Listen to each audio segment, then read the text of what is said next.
ہندوستان کے وزیر اعظم تک یہ بات پہنچانا چاہتے ہیں کہ ہم انتظار کر رہے ہیں اس وعدے کا جو انہوں نے فلور آف دی ہاؤس سے ہمارے ساتھ کیا ہوا ہے. اس ریاست کی پہچان واپس دینے کو، ہماری اسٹیٹ ہوڈ،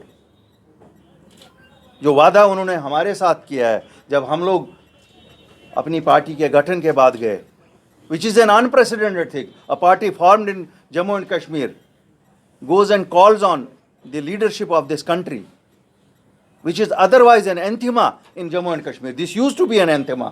ہم نے روایت کو توڑ دیا. ہم نے کہا نہیں، ہمارا مسئلہ ہے، ہمیں کھو گیا ہے، جس کا کھو گیا ہے وہ ڈھونڈتا ہے. ہماری پہچان کھو گئی ہے، ہم اس لیے دلی گئے. ہمارے ڈیٹریکٹرز نے ہمیں مختلف ناموں سے اس وجہ سے بلایا، لیکن ہم گئے کیوں؟ ہمارا کھو گیا. آپ میں سے کسی کی چیز کو گی تو آپ ڈھونڈیں گے نا، کہ کسی اور کو کہیں گے کہ ڈھونڈنے جاؤ، اور اس کے پاس ہی جائیں گے نا جو دے سکتا ہے اس چیز کو. اس لیے ہم ہندوستان کے وزیر اعظم کے پاس گئے، ہندوستان کے ہوم منسٹر کے پاس گئے کہ صاحب ہماری پہچان واپس دیجئے، ہماری ریاست کو واپس کریے، ہمارے بچوں کی جابز کا پروٹیکشن کریے، ہمارے لینڈ کا پروٹیکشن کریے، ہمارے کلچر کا پروٹیکشن کریے. ہم نے بات اٹھائی ڈیموگرافی کی. ہماری ڈیموگرافی کے لوگوں کے دلوں میں شبہات تھے، وزیر اعظم نے ہمیں ایشورنس دے دی. ہم نے بات 17 پوائنٹس پہ کی، تو لیکن جو کور ایجنڈا تو اسٹیٹ ہوڈ کی ہے.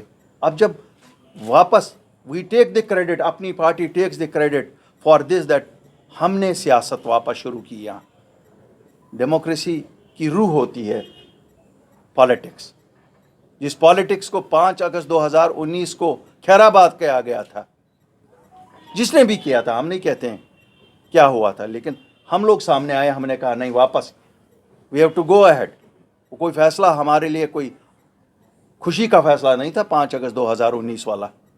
ہم ایکسپیکٹ کرتے ہیں کہ سپریم کورٹ میں وہ فیصلہ آئے گا جو دلوں کی دھڑکن یہاں چاہتی ہے، لیکن پھر بھی ہم نے کہا آگے تو چلنا ہے نا. ہم انتظار میں ہیں وزیر اعظم صاحب کہ وہ دن کب آئے گا جب آپ ہماری ریاست کو اپنی درجہ واپس دے دیں گے. رہی بات وزیر اعظم صاحب، آپ کو بہت کچھ کہا جاتا ہے وہاں کی جموں کشمیر میں پچھلے 2-2.5 سالوں میں بہت کچھ ہوا ہے. خدا را آپ ایک وہ ٹیم بھیجیے جو خالی ہرے، لال اور پیلے رنگ نہ کمپیوٹر کی پریزنٹیشنوں میں بھرے، جو پریکٹیکلی دیکھے کیا کچھ ہوا ہے. ہمیں تو نہیں لگتا ہے کسی بھی خطے میں، چاہے وہ کشمیر ہو چاہے وہ جموں ہو، کہیں دودھ کی نہریں بہہ رہی ہیں. ڈیولپمنٹ تو بالکل مفلوج ہو کے رہ گئی ہے، ایڈمنسٹریشن مفلوج ہو کے رہ گئی ہے. طرح طرح کی مشکلات ہیں. نیشنل ہائی وے جو شاہراہ ہے، شاہراہ خالی کشمیر اور جموں کو ملانے کی وجہ سے نہیں ہے، شاہراہ تو ہماری نیشنل سیکیورٹی ہے. ہم روز سنتے ہیں شام کو نیشنل سیکیورٹی، کیا بات کرتے ہیں؟ شاہراہ جو اس نیشنل سیکیورٹی کی ہے وہ جموں کشمیر ہائی وے ہے. اس ہائی وے کو اگر آپ کھلا نہیں رکھ سکتے، پہلے یہ ہوتا تھا مہینے میں 1 دن بند ہوتی تھی، اب تو مہینے میں 1 دن کھلتی ہے.